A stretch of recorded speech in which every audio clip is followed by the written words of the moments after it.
October 2011, Cannes, France. Inside Casino Le Prince, a stud poker game has been running for hours.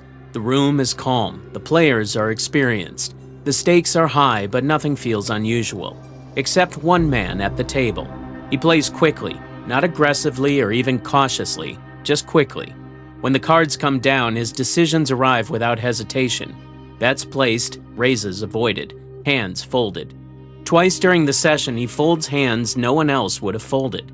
Hands that, based on the visible cards, should have been played. No one reacts.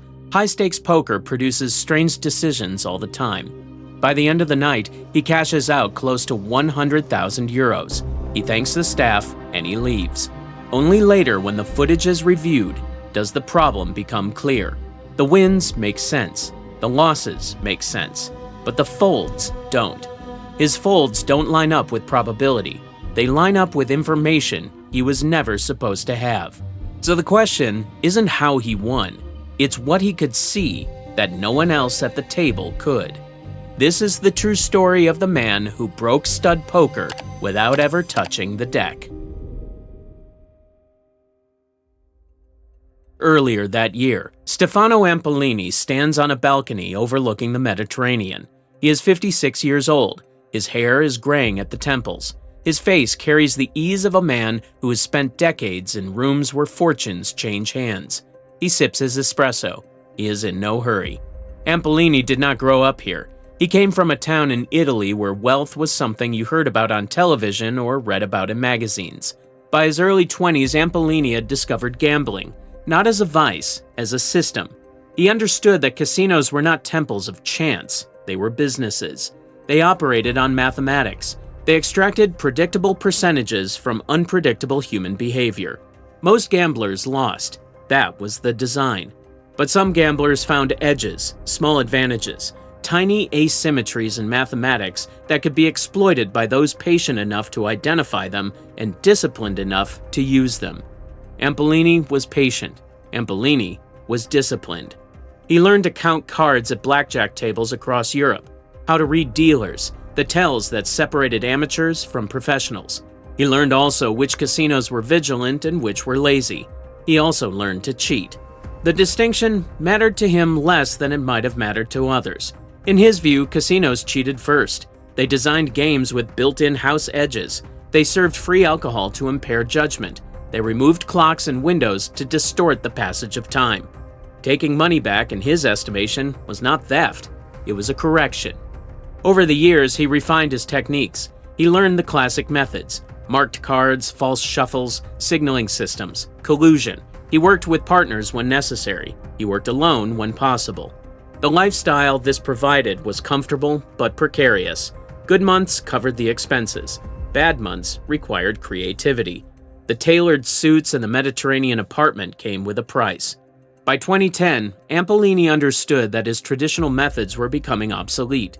Casinos had modernized their surveillance. Dealers received better training. Facial recognition software could flag known cheaters before they reached the tables. He needed something new. He spent months searching. He read publications dedicated to gambling and gaming technology. He browsed websites that catered to magicians and card mechanics. He followed discussions on obscure internet forums where cheaters exchanged information anonymously. Most of what he found was useless. Products marketed to amateurs, techniques that required skills he didn't possess, devices that were easily detected. Late one night, scrolling through a forum thread about optical technology, he found a listing that made him stop. Contact lenses, especially manufactured, designed to detect markings invisible to the naked eye. The listing explained the technology. The lenses contained filters that responded to a specific wavelength of light. Markings made with a corresponding ink would be visible only to someone wearing these lenses. To everyone else, the marked surface would appear completely normal. A deck of cards could be marked with suit and value indicators. The marks would be invisible during normal play, but a player wearing the lenses could see every card on the table. The price was 2,000 euros. The supplier was in China. Ampolini studied the listing. The technology could be fake. He could send 2,000 euros and receive nothing, or receive lenses that didn't work. or receive lenses that were detectable by casino security. He weighed the risk. The package from China arrived 6 weeks after he placed the order. The box was smaller than he expected, plain brown cardboard, no markings to indicate the contents. He opened it carefully. Inside were 2 items, a small case containing the contact lenses and a vial of the specialized ink. The lenses looked ordinary, soft, slightly tinted. The ink was clear, thin. It came with a fine-tipped applicator brush.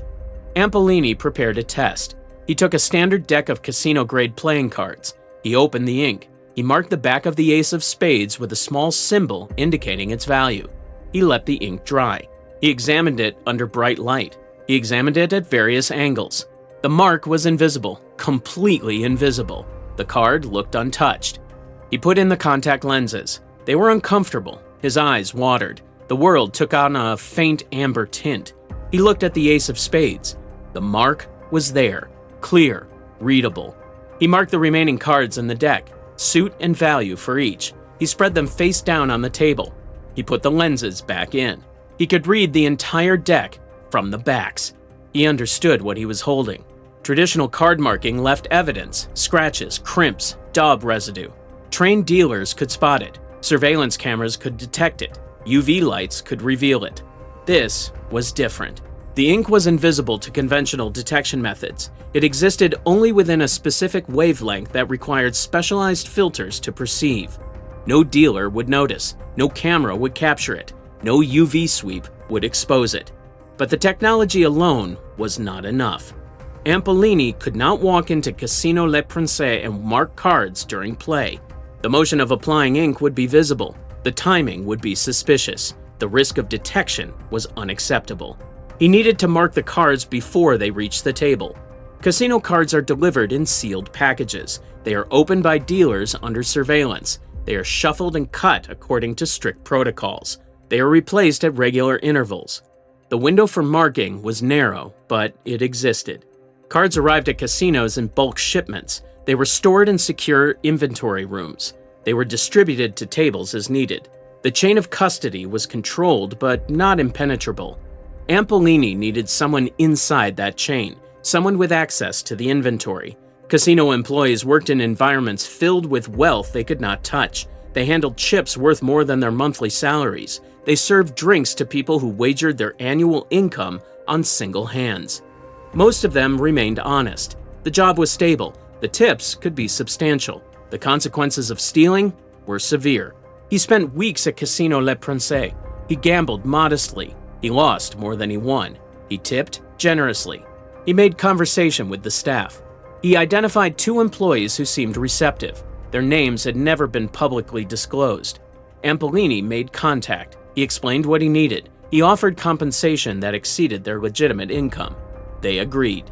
The arrangement was simple. The employees would remove sealed decks from inventory during their shifts. They would deliver them to a location Ampolini specified. He would mark the cards and reseal the packages.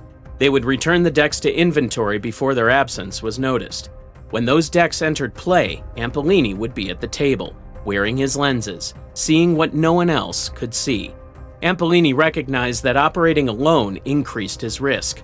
A single player winning consistently would attract attention faster than multiple players winning moderately. He recruited accomplices. Gianfranco Tirito was 55 years old, Italian, experienced in casino environments. He would sit at the table with Ampolini. His role was confirmation and support. The marking system told Ampolini what cards were in play, but the lenses were uncomfortable. They distorted color perception. They required adjustment to read clearly. In the heat of play, errors were possible. Tirito would provide backup verification. If Ampolini saw a mark, Tirito would confirm it through subtle signals. A sniff meant agreement. A cough meant caution. A shift in posture meant abort. The signals were small enough to escape notice, but they added a layer of redundancy. Rocco Grissano joined as a 3rd member. He was 57. His role was external observation. He would position himself on the casino floor with sightlines to the poker tables and the security stations. He would watch for unusual activity. He would note the movements of pit bosses and surveillance personnel.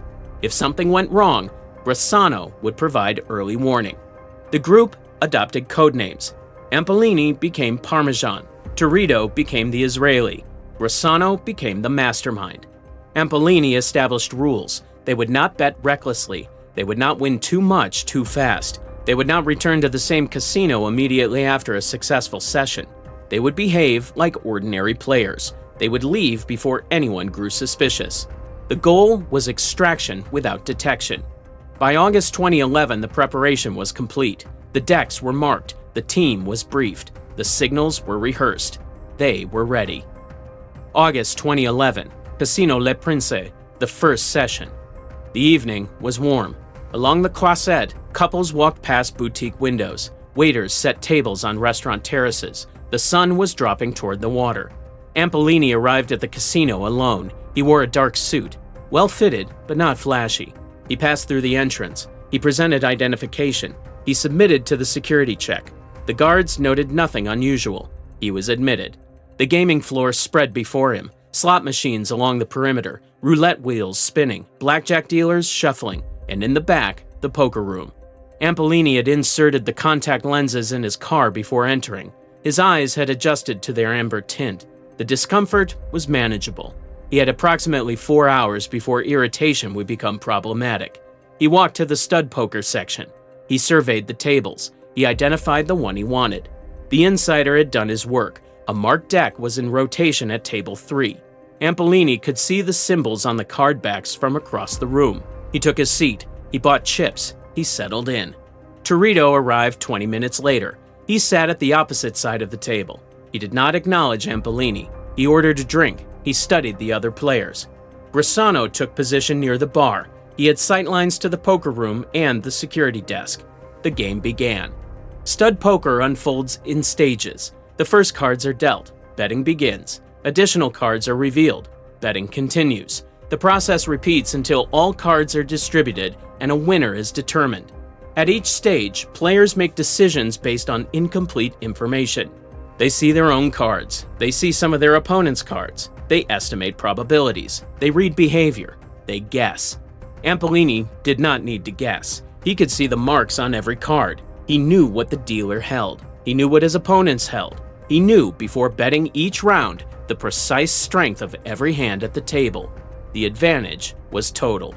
But total advantage required careful management. A player who won every hand would be identified as a cheater within minutes. The skill lay in winning naturally, in losing enough hands to appear human, in winning the hands that mattered while appearing to win through luck. Ampolini played the part. He folded weak hands. He raised strong hands. He called medium hands. He displayed appropriate uncertainty at appropriate moments. He won some pots, he lost others. But his losses were calculated. He lost small pots. He won large ones. The net flow of chips moved consistently in his direction without appearing inevitable. Torito provided backup. Occasionally, Ampolini's reading of a mark was uncertain. The lighting shifted. The card angle changed. He signaled Torito with a question. Torito confirmed or corrected. The signals were invisible. A sniff, a touch of the ear, an adjustment of posture. Rossano monitored the floor. The security desk remained calm. The pit boss circulated normally. No alerts were raised. The first unusual moment came in the third hour. Ampolini held a strong hand, 2 pair with a favorable kicker. His visible cards suggested strength. His betting had been appropriate. The correct play was to raise. But he could see the dealer's whole cards. The dealer held a hidden straight, a hand that would beat his 2 pair. Ampolini folded. The dealer collected the cards. His face showed nothing, but his rhythm faltered for a moment. The fold didn't make sense based on visible information. The game continued. The second unusual moment came 40 minutes later.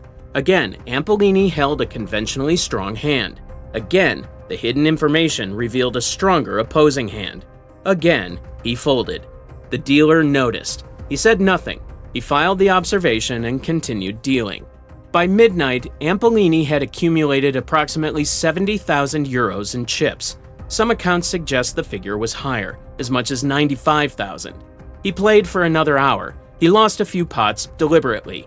He cashed out. He exchanged his chips for a receipt, collected his winnings in cash, tipped the cashier, and and walked toward the exit. No one stopped him. No alarms sounded. He passed through the lobby and left the building. Behind him, the casino continued its operations, but something had been noticed. The dealers who worked Table 3 filed their end-of-shift reports. They noted the player in Seat 4. They noted his unusual decisions and the folds that didn't make sense. The reports went to the pit boss. The pit boss flagged them for surveillance review. The footage was pulled. Ampolini's session was analyzed hand by hand. His betting patterns were mapped. His timing was measured. His decisions were compared against the visible card information. The analysis revealed anomalies. His folds correlated too closely with hidden card strength. And also, his play was too clean, too perfect. Thus, the casino contacted law enforcement. The investigation proceeded quietly. The casino did not want to alert the suspect. They wanted to understand the method before making an arrest. Police reviewed the surveillance footage. They examined the cards that had been in play during Ampolini's session. Standard inspection revealed nothing unusual, no visible marks or any kind of physical alterations. They tested the cards under ultraviolet light. Nothing. They examined them under magnification. Nothing. The method remained invisible. Investigators developed theories: hidden cameras, signaling devices, collusion with dealers. Each theory was tested against the evidence. None fit perfectly.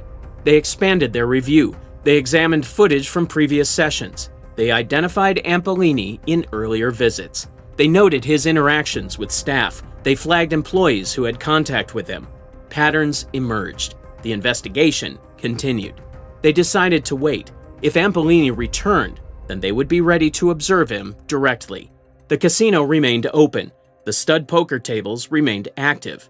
2 months passed. 22nd of October. Autumn arrived on the Côte d'Azur.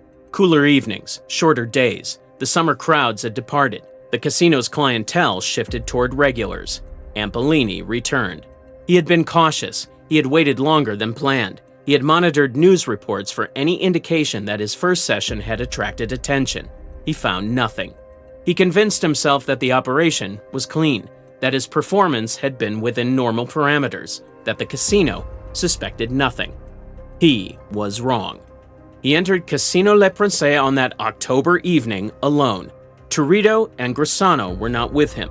He wanted to test the waters, to see if the environment had changed, to make a smaller withdrawal before resuming full operations. He presented identification, passed through security.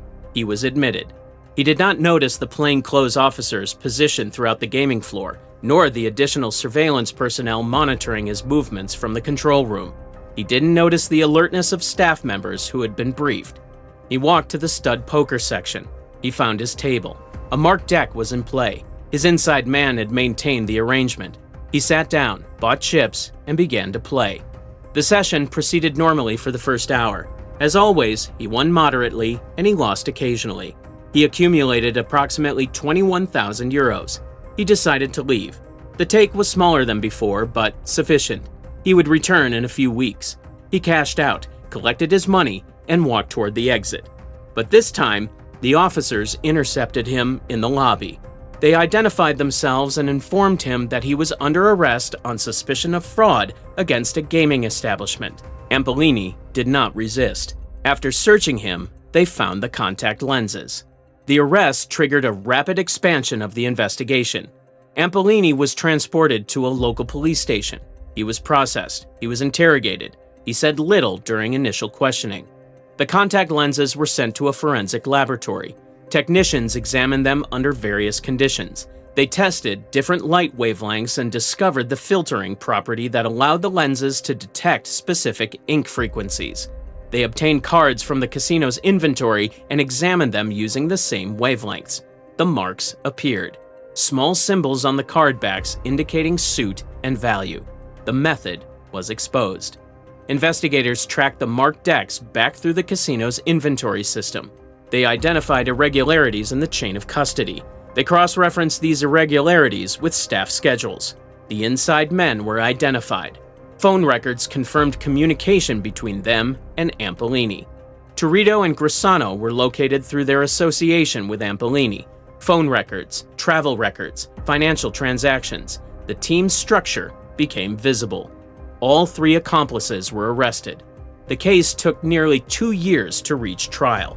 In September 2013, Stefano Ampolini, Gianfranco Torito, and Rocco Grassano appeared before the Tribunal de Grande Instance in Grasse. Stefano Ampolini was found guilty of organized fraud against a gaming establishment. He was sentenced to 2 years in prison and fined 100,000 euros. Gianfranco Torito was found guilty of the same charges. He received 3 years in prison, 100,000 euros in fines. Rocco Grassano was found guilty. He received 30 months in prison, 50,000 euros in fines. The casino employees who facilitated the scheme received separate sentences.